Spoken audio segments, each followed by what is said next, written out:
الحمدللہ وسلام علی عبادہ الذین اصطفیٰ خصوصاً علی سید الرسل وخاتم الانبیاء وعلى آلہ الاتقیاء واصحاب الاسفیاء اما بعد. حضرات علماء کرام واجب الاحترام،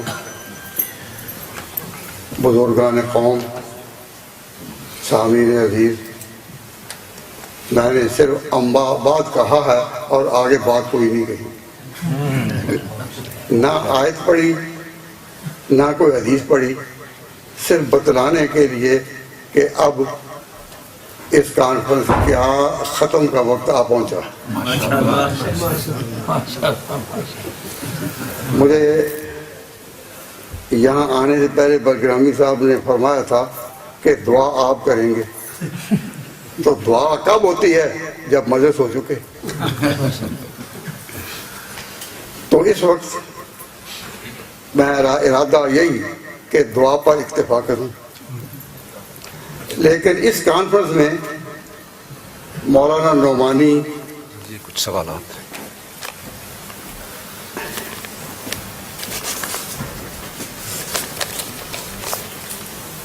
مولانا امداد الحسن نعمانی دامت برکاتہم کی استقامت سے متاثر ہو کر میں مانچسٹر یہاں حاضر ہوا، ورنہ سکل سماعت کی تکلیف سے اس لائق نہ تھا کہ آ سکوں، اور بیمار آدمی کے لیے عذر کافی ہوتا ہے. لیکن اس کے بعد کہ ابھی ان دنوں ان کے بھائی کا انتقال ہوا، اور بھائی کا انتقال کوئی معمولی بات نہیں ہوتی. جو ہی مجھے خبر ملی یہاں مانچسٹر میں کہ ان کے بھائی کا انتقال ہوا اور یہ اس وقت پاکستان میں تھے، تو سوال پیدا ہوا کہ اس طرح بڑے صدمہ کے وجہ سے یہ کانفرنس اب ان کی ملتوی ہوگی. کس کی ہمت ہے کہ غموں سے چور ہو کر اتنی بڑی محفل منعقد کرے؟ لیکن جب مجھے پتہ چلا کہ مولانا نے استقامت دکھائی ہے کہ صبر کا پہلا مرحلہ جو حضور نے فرمایا تھا کہ کسی کی وفات پر صبر کا پہلا مرحلہ ہے الصبر عند صدمۃ الاولیٰ. الصبر کہ یہ صبر جو ہے وہ ہے ہی ہے جب صدمہ پہلے آئے. تو یہ باتیں تو بہت سنی تھی، لیکن استقامت دیکھی تو ان کی دیکھی تو دل میں آیا کہ اگر یہ اتنے بڑے صدمہ سے دو چار ہو کر پاکستان سے یہاں آ سکتے ہیں تو میں مانچسٹر سے کیا برمنگھم نہیں آ سکتا؟ اللہ تبارک و تعالیٰ مرحوم کو جنت عطا فرمائے اور ان کی آخرت میں ساری آخرت کی جو منزلیں ہیں ان کو آسان فرمائے. اور مولانا نے جو استقامت کا مظاہرہ کیا اس سے دل کو کچھ حوصلہ ملا. تو اس وقت میں دعا کرنے لگا تھا، لیکن یہ کوئی چٹے بھی بہت مفید ہے.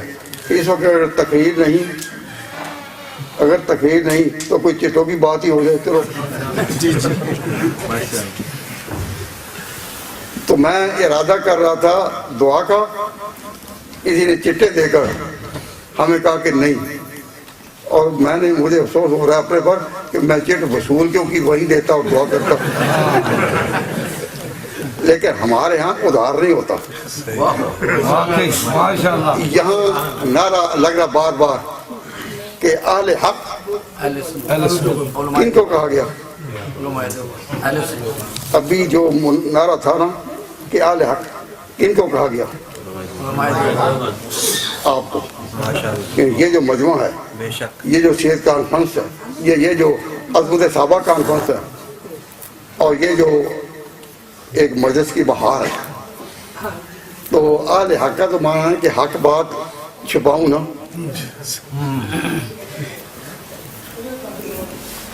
نو وارد میں خانہ ہوں عدم معلوم نہیں ہے جام میں کیا. اس ہوش میں کھویا بیٹھا ہوں پرہیز کروں یا پی جاؤں. میں حیران تھا لیکن بار بار کہ نعرہ لگا تو دل نے مجبور کیا کہ میں حق بات کہہ دوں, لیکن منتظمین سے معافی کے ساتھ اجازت ہے. ابھی آپ نے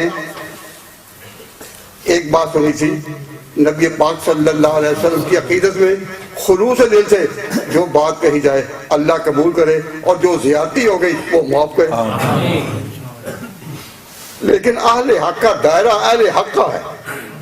ہم نے اسی شہر سے توحید کے جھنڈے اٹھائے تھے اور سب سے پہلے برمنگھم میں اس نام پر اسی عنوان سے کام کیا جس کی تکمیل پھر شفیلڈ میں ہوئی.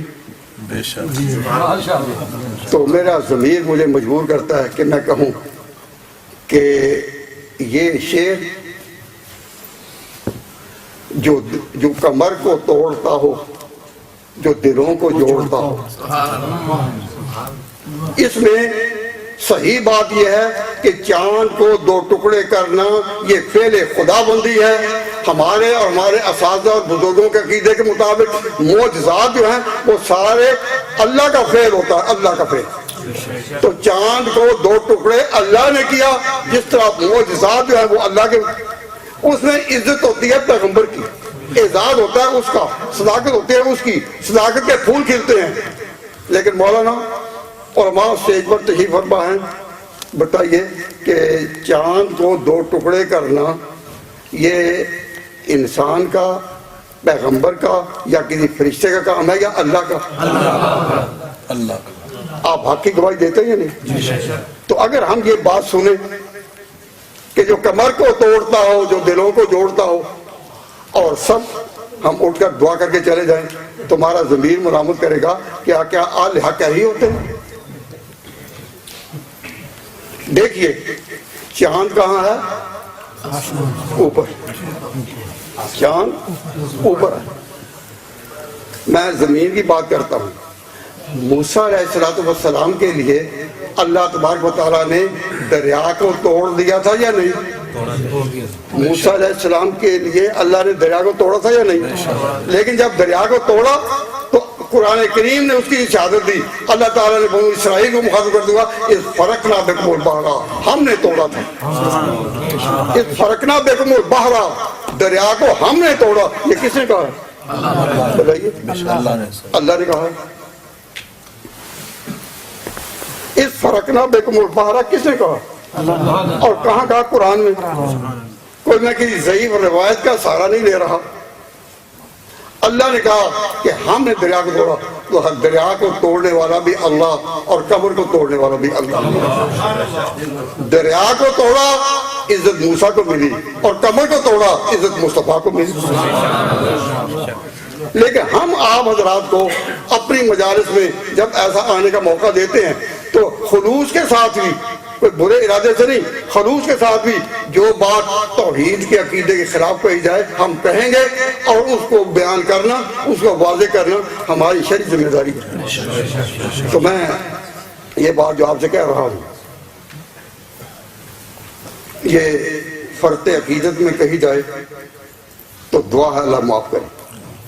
لیکن مسئلے کو بتانا یہ کہ معراج جو ہے, مثلا نبی پاک صلی اللہ علیہ وسلم براق کی سواری کے ساتھ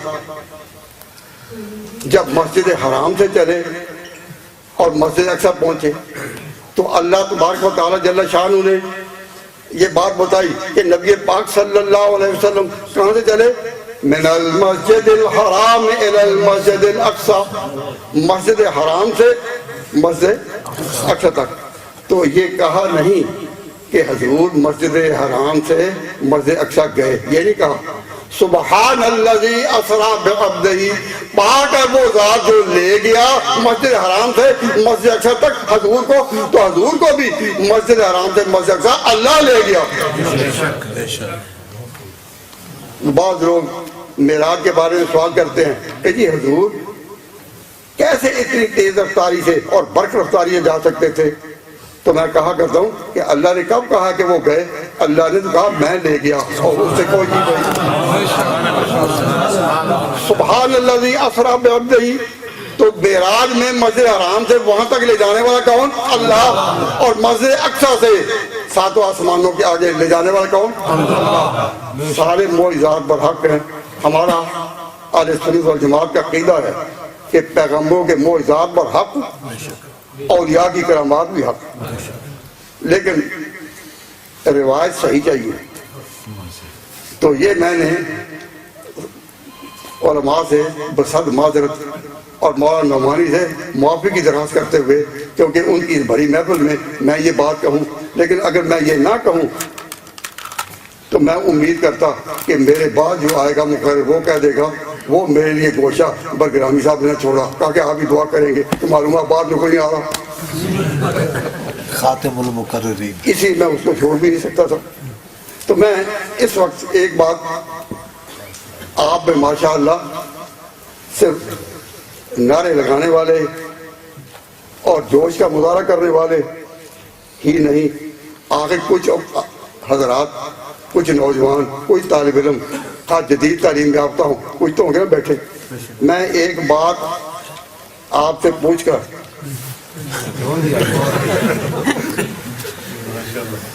یہ رکوں پر رکے آ رہے ہیں، تو الحمدللہ یہ رکے بھی رکیں گے نہیں۔ صرف ایک بات کہتا ہوں، صرف عقل کی روشنی میں، اور ہمارے ساتھی جو ہیں وہ اس کی تائید کریں، اگر صحیح ہے، نہیں تو انکار کر دیں۔ ذرا ہے عقل کی جواب، علم سے نہیں۔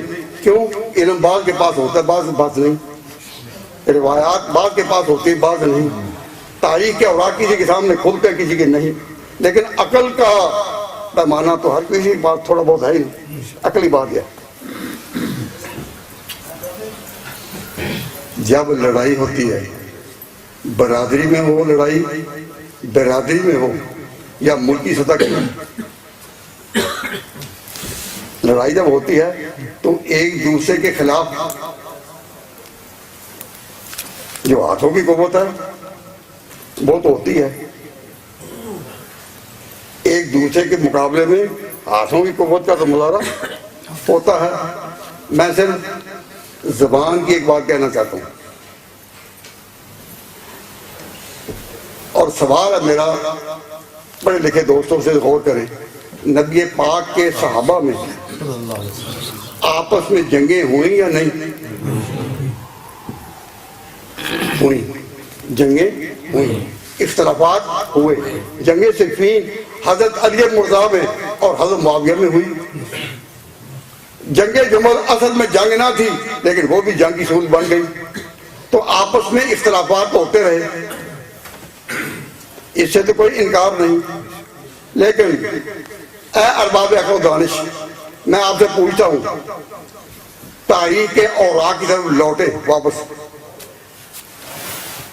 اس دوران کسی گروپ نے جن میں آپس میں کچھ اختلاف چلا، صحابہ میں کچھ اختلاف چلا، کوئی تقاضے تھے، انتظامی امور کے اختلافات تھے، لیکن کسی صحابی نے دوسرے گروپ کے کسی صحابی کے خلاف یہ الزام لگایا ہو کہ وہ یہ حدیث جھوٹ بیان کر رہا ہے، حضور نے نہیں کہا، ادھر والے بھی حضور کے غلام، ادھر والے بھی غلام، یہ بھی امتی وہ بھی امتی، یہ بھی روایات حضور سے لانے والے اور یہ بھی لانے والے، لیکن اس کیمپ کے لوگوں نے ایک مثال بھی کوئی دو اس کیمپ والوں کو کے بارے میں کہا ہو کہ یہ جھوٹ بول رہے ہیں، یہ حضور نے نہیں کہا تھا۔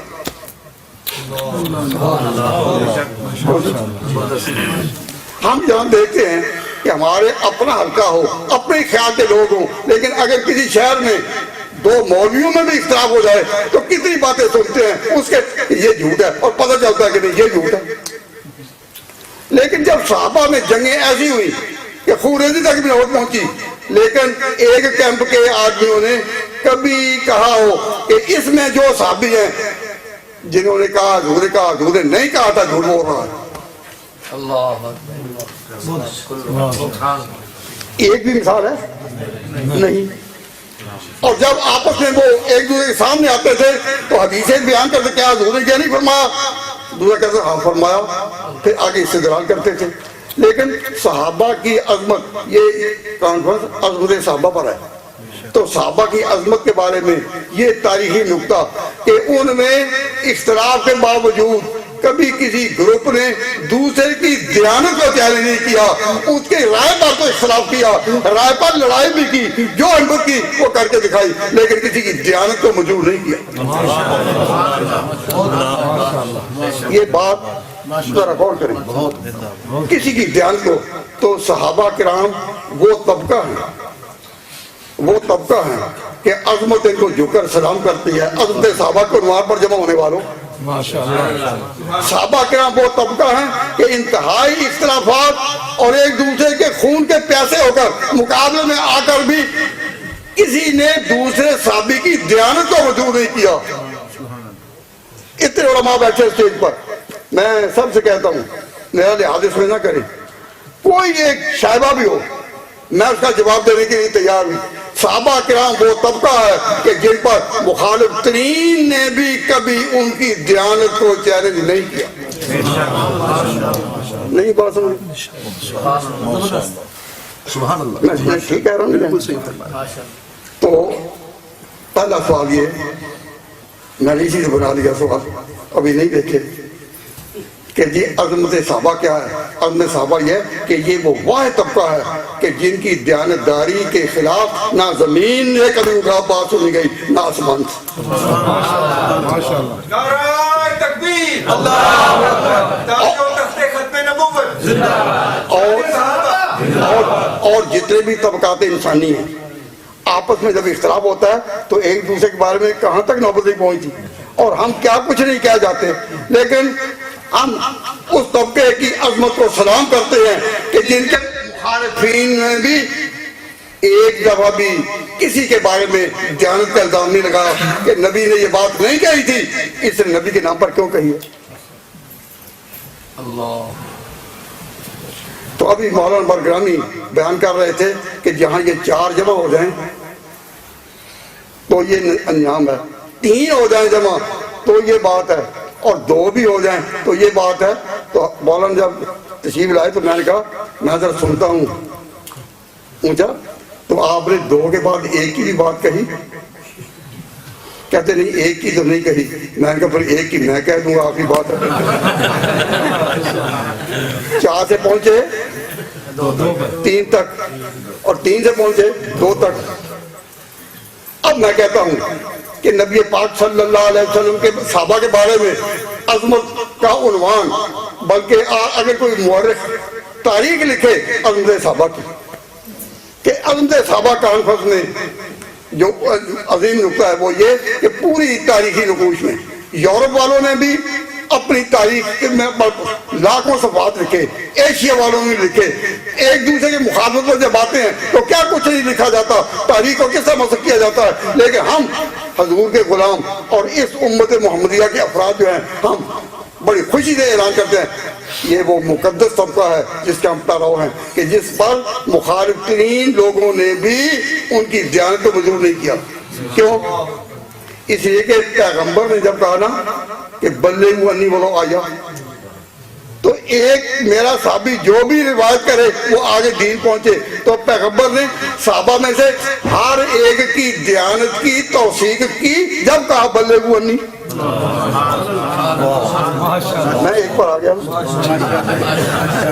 بلغوا انی. ایک حضرت صلی اللہ علیہ وسلم نے جب کہا ہر ایک کو مجھ سے جو سنو آگے پہنچاؤ, فلیبلغ شاہد الغائب, جو حاضر ہے وہ غائب تک پہنچائے. تو جو حاضر ہے وہ ایک ہو تو غائب تک تبھی پہنچائے گا نا کہ اسے ایک کی دیانت مجروح نہ ہو اور کسی لحاظ سے اس پر شبہ نہ ہو.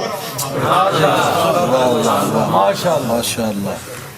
تو یاد رکھو یہ مولانا نے عظمت صحابہ کا عنوان رکھ کر وہ جس کو کہتے ہیں ہیرے کی کنی, اس سے اپنی بات کا آغاز کیا.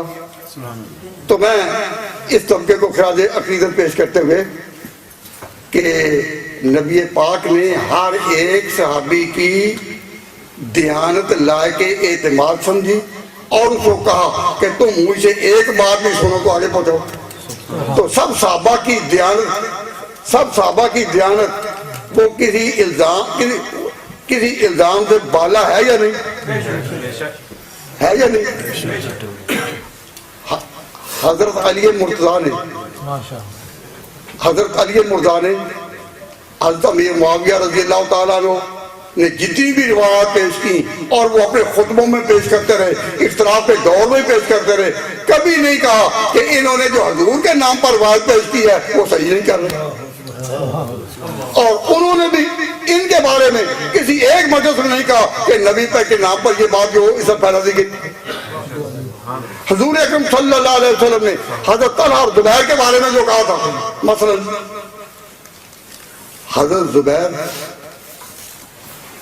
اس طرح اس کے سامنے تھے کہ گویا حضرت علی کے خلاف ہوں.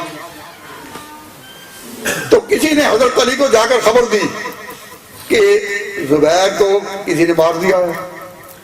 تو اسی وقت حضرت علی نے کہا کہ جس نے مارا ہے اس کو بشارت دے دو. حضور نے کہا تھا زبیر کے بارے میں کہ جو اس کا قاتل ہو اس کو جہنم کی بشارت دے دو. صفیہ کے بیٹے پر جس نے حملہ کیا اور اس کو قتل کیا اس کو جہنم. تو حضرت علی نے یہ جو کہا یہ اس زبیر کے بارے میں جو اس وقت ان کے مخالف تھے. انہوں نے خوشی کا اظہار نہیں کیا، کہا اس کو بشارت دے دو. تو صحابہ کے بارے میں ہمارا یہ بنیادی عقیدہ ہے، بنیادی، کہ ان میں سے انتظامی اختلاف ہو سکتا ہے، رائے کا اختلاف ہو سکتا ہے، فقہی اختلاف ہو سکتا ہے، لیکن دیانت کسی کی مجروح نہیں. دیانت کسی کی مجروح نہیں. اور ایک نقطہ مجھے یاد آ رہا ہے، علامہ ابن امیر الحاج نے منیا کی شرح میں وہ نقطہ بیان کیا. وہ یہ کہ کوئی صحابی، حضور کا کوئی صحابی دین کی کوئی بات ایک صحابی بیان کرے اور دوسرے صحابہ میں سے کوئی اس کی تردید نہ کرے، اس کو اجماع امت کا درجہ حاصل ہوتا ہے. اصول فقہ میں یہ بات یاد رکھنے کے لائق ہے کہ ایک صحابی کوئی بات کرے دین کی اور باقی صحابہ میں سے کسی نے اس کی مخالفت نہ کی ہو، تو اس بات کو میں نے کیا کہا، اجماع امت کا درجہ حاصل ہوتا ہے. اور اجماع امت دین میں حجت ہے سب کے نزدیک. مثلا میں ایک اختلاف کے لحاظ سے تو نہیں لیکن مثال کے لیے حدیث پیش کر رہا ہوں کہ حضرت جابر بن عبداللہ انصاری حضور کے بڑے جلیل القدر صحابی ہیں اور اہل علم صحابہ میں سے ہیں. آپ نے بیان کیا کہ سورۃ فاتحہ پڑھے بغیر نماز نہیں ہوتی، سورۃ فاتحہ پڑھے بغیر نماز نہیں ہوتی، مگر جو امام کے پیچھے ہو اس کی ہو جاتی ہے. حضرت جابر نے کہا، کیا کہا کہ من صلی رکعتن، جس نے ایک رکعت بھی پڑھی، فلم یقرأ فیہا بأم القرآن، اور سورۃ فاتحہ نہیں پڑھی، فلم یصلی الا ان یکون وراء الامام، کہ جس نے نماز پڑھی اور سورۃ فاتحہ نہیں پڑھی ایک رکعت میں بھی، فلم یصلی، اس کی نماز نہیں، الا ان یکون وراء الامام، مگر جب امام کے پیچھے ہو تو ہو جاتی ہے. یہ کس نے کہا؟ نام لو، حضرت جابر نے. اور یہ روایت جو میں پیش کر رہا ہوں یہ ترمذی شریف میں بھی ہے اور موطا امام مالک میں بھی، اور اس کی صحت میں کوئی شک نہیں کہ جابر نے یہ کہا. میں نے جب یہ روایت دیکھی پڑھی تو میرے ذہن میں سوال ابھرا کہ سارے صحابہ نے جب یہ سنی تو کسی ایک نے بھی کہا کہ جابر کا فتویٰ غلط ہے؟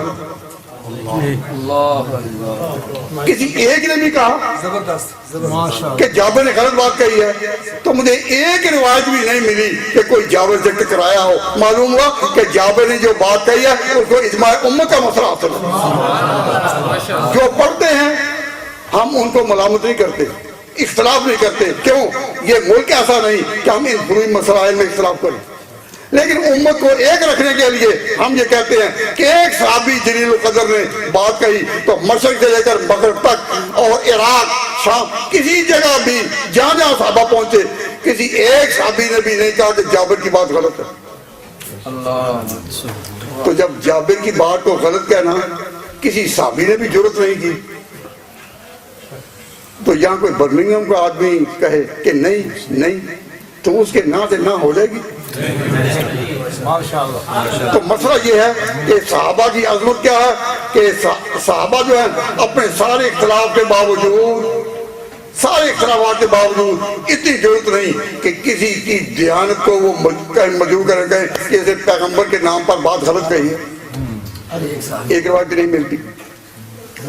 تو میں اس میں یہ چونکہ انہوں نے کہا تھا دعا کرنی ہے،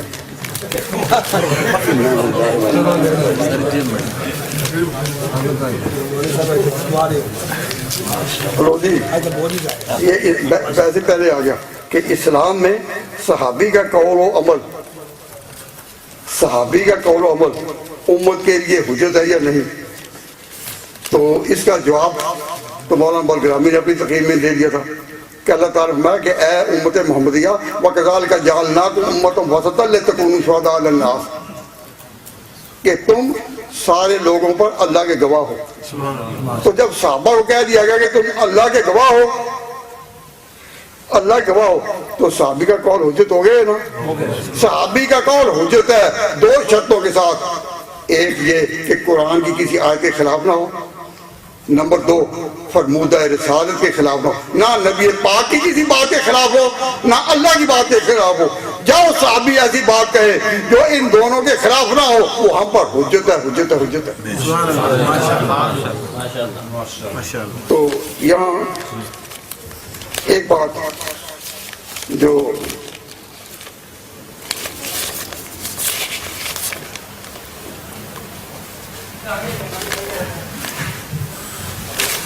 کہ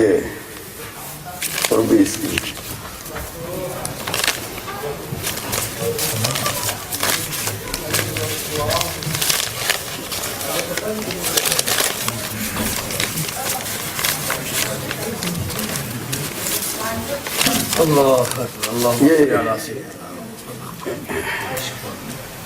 ایک سوال ہے کہ سعودی عرب کے مسلمان کیا سارے اہل حدیث ہیں؟ یہ بھی کوئی سوال ہے، میں وہاں گنتی میں لگا ہوا ہوں۔ کیا سعودی عرب کے عام مسلمان کیا سارے اہل حدیث ہیں؟ میں اب کہتا ہوں کہ ایسا نہیں۔ سعودی عرب والوں کا مذہب کیا ہے، ان کا عقیدہ کیا ہے؟ اہل سنت والجماعت۔ اہل حدیث نام سے سعودی عرب میں کوئی تنظیم نہیں۔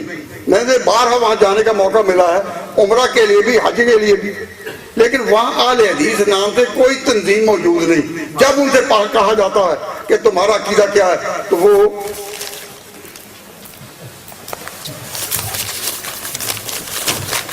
سعودی عرب نے یہ اپنا عقیدہ شائع کیا ہے، حج کے موقع پر لوگوں کو دیتے ہیں، اور اس کا نام کیا ہے؟ اہل سنت والجماعت کا عقیدہ۔ وہ اپنے آپ کو اہل سنت کہتے ہیں اور کہتے ہیں ہم اہل سنت والجماعت ہیں، اور وہاں حنفی بھی ہیں، شافعی بھی ہیں، مالکی بھی ہیں، حنبلی بھی ہیں، اور سب اہل سنت والجماعت ہیں۔ انہوں نے ٹائٹل اپنا اہل سنت والجماعت رکھا ہے۔ اہل حدیث ٹائٹل سے آپ کو سعودی عرب میں کوئی تنظیم نہیں ملے گی۔ اگر یہ کوئی تنظیم مل سکتی ہے تو ایک علمی دائرے میں کہ یہ اہل تفسیر ہیں۔ چنانچہ آپ نے نام اشتہارات میں دیکھا ہوگا مفسر قرآن، کہ جس کا ذوق تفسیر کی طرف گیا وہ اہل تفسیر ہے، اور جس کا حدیث کی طرف گیا وہ اہل حدیث ہے، جس کا ادب عربی کی طرف گیا وہ اہل ادب ہے۔ تو اہل حدیث ایک علمی طبقے کا نام ہے، عقیدے کے لحاظ سے یہ کوئی فرقہ نہیں، عرب کے لوگ سب اہل سنت والجماعت۔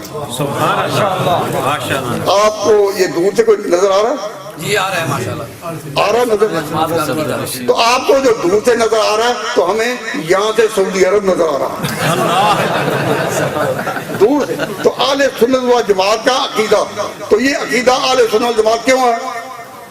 وہ ہے اہل سنت۔ یہ کیوں؟ یا سن لو، جو چار امام ہیں، چار امام، ان کے نام تو آپ کو آتے ہوں گے نا؟ جی بالکل۔ اس میں پہلا نام ہے امام ابو حنیفہ رحمۃ اللہ علیہ کا، اور چوتھا نام ہے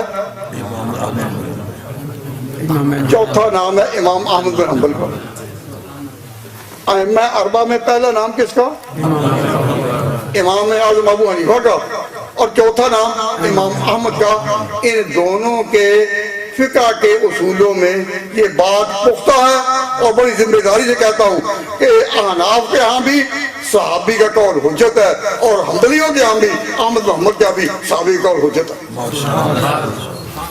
چار اماموں میں دو امام، امام اعظم اور امام احمد، دونوں کیا کہتے ہیں کہ صحابی کا قول حجت ہے۔ اب ہم کیسے انکار کر سکتے ہیں؟ کئی لوگ پوچھتے ہیں کہ جی صحابی ٹھیک ہے صحابہ، لیکن کیا حضرت عمر اور حضرت معاویہ کیا برابر ہیں دونوں صحابی؟ تو کیا دونوں برابر ہیں؟ ہم جواب دینے سے پہلے ان سے پوچھتے ہیں کہ تم بتاؤ کیا ستارے سارے ایک طرح چمکتے ہیں؟ کیا ستارے سارے ایک طرح چمکتے ہیں سارے ستارے چمک اپنی اپنی ہیں، سارے صحابی شان اپنی اپنی مقام اپنا۔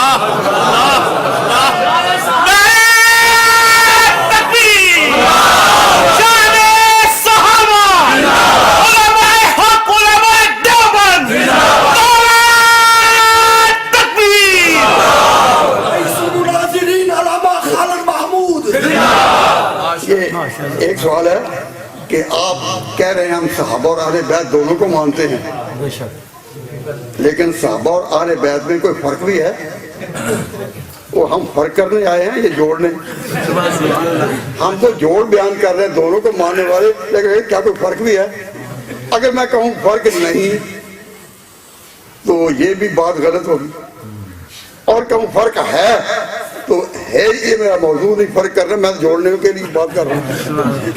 تو وہی شعر پھر پڑھتا ہوں، نو وارد میں خانہ ہوں عدم معلوم میں یہ جام نے کیا، اس ہوش میں کھویا بیٹھا، اس سوچ میں کھویا بیٹھا ہوں، پرہیز کروں یا پی جاؤں۔ بھائی کوئی فرق بیان کروں یا چھوڑ دوں؟ چلو آپ کے کہنے پر تھوڑا سا بیان کر اجازت ہے؟ سنیے، اہل بیت حضور کی اولاد، اختلاف کو میں چھوڑ دوں، کیا بحث اس میں؟ حضور کی اولاد اور پھر ان کی اولاد اور اولاد، اور اب تک دنیا میں سادات موجود ہیں یا نہیں؟ اب تک دنیا میں سادات حضرت حسن اور حسین کی اولاد موجود ہے یا نہیں؟ نہیں موجود ہے نا؟ تو اہل بیت تو اب تک موجود ہیں کہ نہیں؟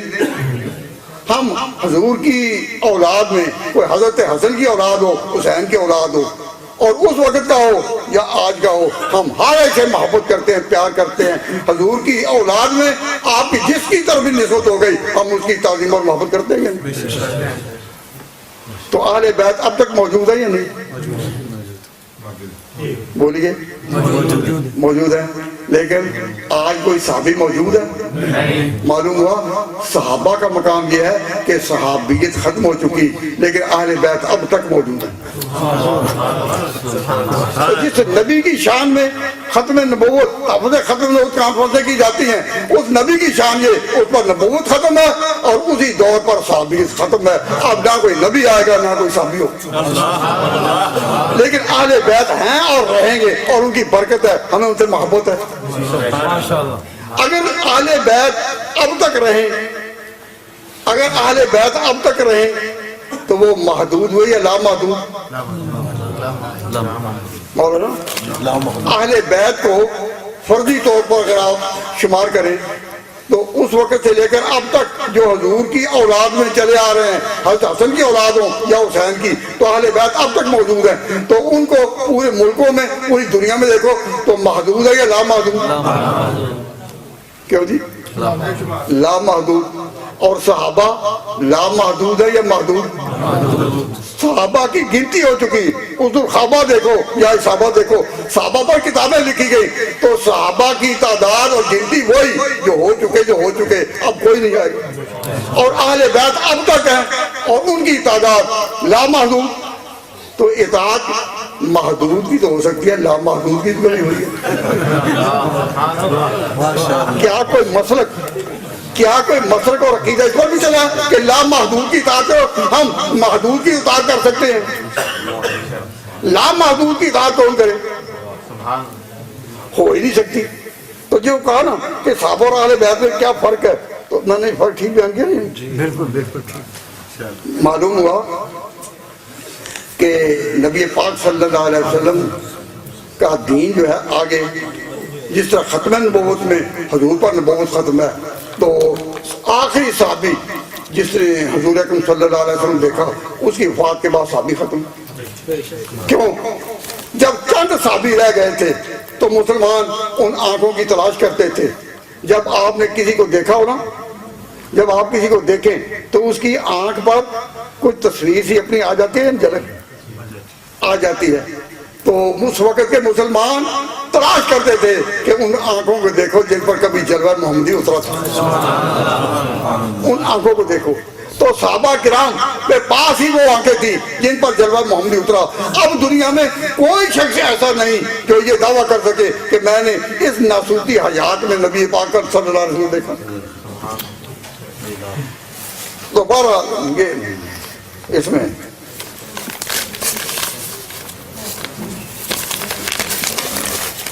بھائی میں اس وقت ہاں دوسرا یہ کہ دین کس تاریخ کو مکمل ہوا، کہ دین کس تاریخ کو مکمل ہوا. میں بتا دیتا ہوں لیکن آپ سے کہتا ہوں یاد رکھیں. دین کس تاریخ کو مکمل ہوا؟ کہہ دو 9 ذوالحج کو. ذوالحج کی 9 تاریخ تھی، عرفات کا میدان تھا. اللہ تعالیٰ نے فرمایا تھا کہ آج الیوم اکملت لکم دینکم، آج میں نے تمہارا دین مکمل کر دیا. تو دین مکمل کب ہوا؟ چھوڑ دوں؟ دین مکمل کب ہوا؟ 9 ذوالحج کو. 9 ذوالحج کو. اور عرفات کے میدان میں یہ حج کب ہوتا ہے؟ 9 جو بھی دن ہے تو یہ حج کا دن تھا. اور یہ آیت اتری الیوم اکملت لکم دینکم. تو دین مکمل کب ہوا؟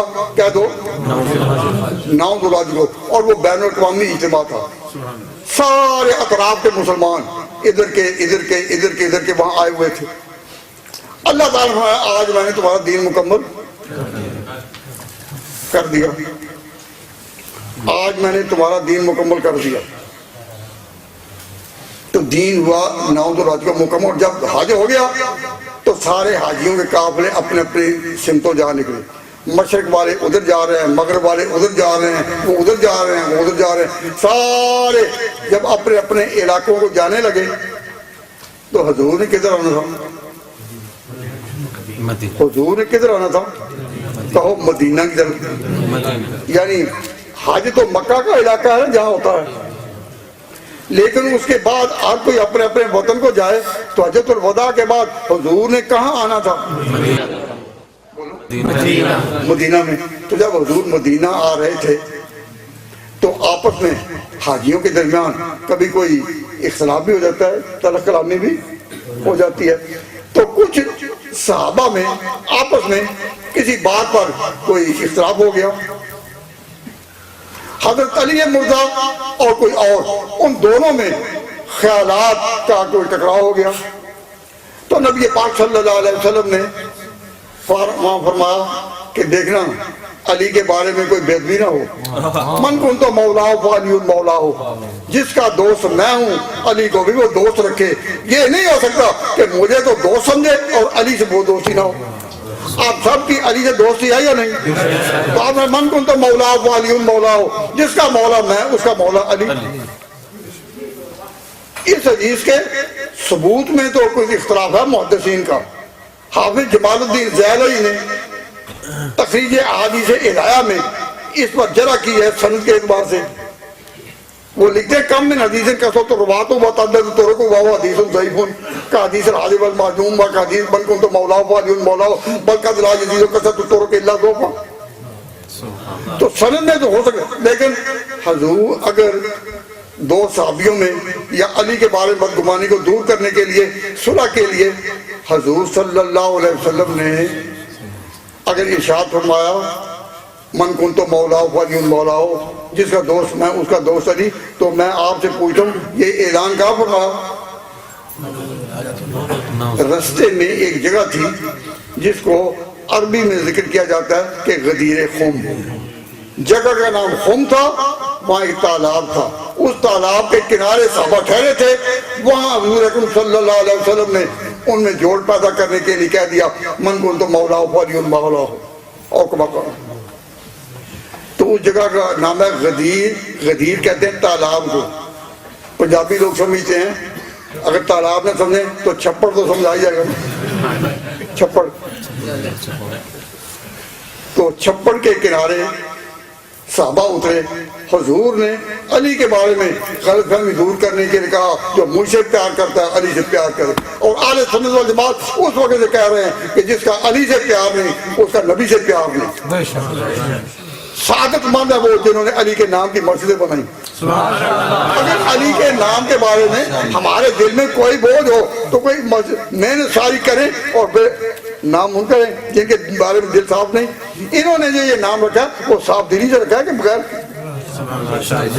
تو میں یہ بتاتا ہوں, عقل سے جواب دیں اگر میری بات سمجھ رہے ہیں.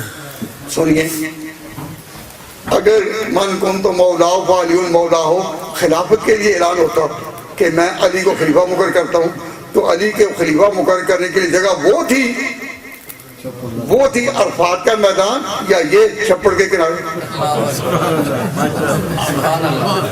سوچو, اپنی سمجھ سے کچھ کام لو کہ جو بین الاقوامی درجے کے اور سلطنتوں کے قیام کے اور ملکوں کی بقا کے اعلان ہوتے ہیں وہ مرکزی مقام پر ہوتے ہیں یا چھپڑ کنڈے. سبحان اللہ. جواب نہیں دے رہے. ہاں, مرکزی مقام پر. اگر خلافت علی کا اعلان ہونا ہوتا تو اعلان کہاں ہوتا؟ عرفات میں. جو یہاں اعلان ہوا وہ پھر مرکزی نوعیت کا نہیں, خلافت کا نہیں, نظم مملکت کا نہیں, سلطنت کا نہیں. یہ جو اختلاف ہے یہ جزئی ہے. اس سے یہ پتہ چلا, میں کہا کرتا ہوں ان دوستوں سے جو کہتے ہیں کہ جی یہ خلافت کا اعلان تھا, تو میں کہتا ہوں تو خلافت کا اعلان کہاں ہوا؟ کہ غدیر خم میں. تو جب غدیر خم میں ہوا تو کیا تاریخ تھی؟ 18 ذو الحج. تو دین مکمل کب ہوا تھا؟ 9 ذو الحج. دین مکمل کب ہوا تھا؟ 9 ذو الحج کو. اور غدیر خم کا واقعہ کب پیش آیا؟ 18 ذو الحج کو. تو 18 ذو الحج کو جو چیز بھی ہو وہ انتظامی درجے کی ہو سکتی ہے, اصول دین میں سے نہیں ہو سکتی. اہل سنت والجماعت کا عقیدہ ہے کہ اصول کے خلافت اصول یہ ایک انتظامی امور میں سے ہے. جہاں مسلمان قوم رہتی ہو ان کا کوئی آخر نظام ہوگا تو یہ انتظامی امور میں سے ہے, آسمانی امور میں سے نہیں. آسمانی امور میں آخری مرتبہ ختم نبوت کا ہے, اس کے بعد کوئی آسمانی مرتبہ نہیں ہے.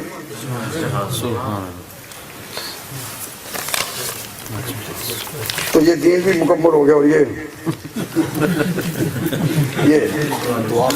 اور یہ سوال ہے اچھا کہ آپ نے کہا ہم سب صحابہ کے غلام ہیں, لیکن آپ بتائیں کیا صحابہ میں کوئی علمی اور مسائل کا اختلاف نہیں تھا؟ صحابہ میں اگر کچھ مسائل کا اختلاف ہو تو کیا سب کو صحیح سمجھنا چاہیے یا غلط کو غلط کہنا چاہیے؟ بڑا خطرناک سوال ہے. ہم کس طرح مجھے صحابہ کانفرنس میں یہ کہے کہ غلط کو غلط کہنا چاہیے نہ. سنو سوال ہے صحابہ میں اگر کچھ مسائل کا اختلاف ہو تو کیا سب کو صحیح سمجھنا چاہیے؟ میں کہتا ہوں ہاں. عمل کرو کسی ایک پر، عمل کرو کسی ایک پر، لیکن دوسروں کو غلط نہ کہو، سب کو صحیح ہونا چاہیے. کیوں؟ حضور نے جب فرمایا تھا کہ صحابی کا نجوم، میرے سب صحابہ ستارے ہیں، تو کہا تھا بھئی یہ مقتدیات میں اہتدایت ہوں، جس کی بھی پیروی کرو ہدایت ہوگی. معلوم ہوا لائنیں اگر مختلف بھی ہوں کسی کی پیروی کرو وہ ہدایت ہوگی، لیکن دوسروں کو غلط نہ کہو، دوسروں کو غلط نہ کہو. ہم صحابہ کے بارے میں یہ رویہ رکھتے ہیں کہ پیروی کسی ایک کی بھی کریں دوسروں غلط نہیں کریں گے. 4 اماموں میں ہماری پالیسی ہے پیروی کسی ایک لائن کی کریں لیکن کسی کو برا نہیں کہیں گے. تو صحابہ میں اگر کچھ مسائل کا اختلاف ہو تو کیا سب کو صحیح سمجھنا چاہیے؟ ہاں سب کو. اچھا یا غلط کو غلط کہنا چاہیے؟ میں کہتا ہوں تو نے جو پہلا کام غلط لفظ لکھا یہ خود غلط ہے. ہم کیسے کہیں غلط کو غلط نہیں کہنا چاہیے؟ غلط کو تو غلط کہنا چاہیے لیکن ان کی بات غلط نہیں، اس لیے تم نے غلط کا لفظ غلط لکھا ہے.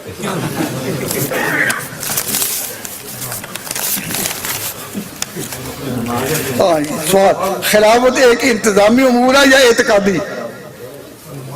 خلافت سلطنت کی ایک انتظامی چیز ہے، آسمانی چیز نہیں. جو آسمانی چیزیں ہیں وہ آسمان مقرر کرتا ہے، وہ اوپر سے آتی ہیں، اور جو انتظامی چیزیں ہیں وہ پبلک کے ہاتھوں میں شورا بینہم. کہ صحابہ میں صحابہ کو کسی کو برا کہنے کا حق نہیں، لیکن نہایت افسوس سے کہتا ہوں کہ اب تک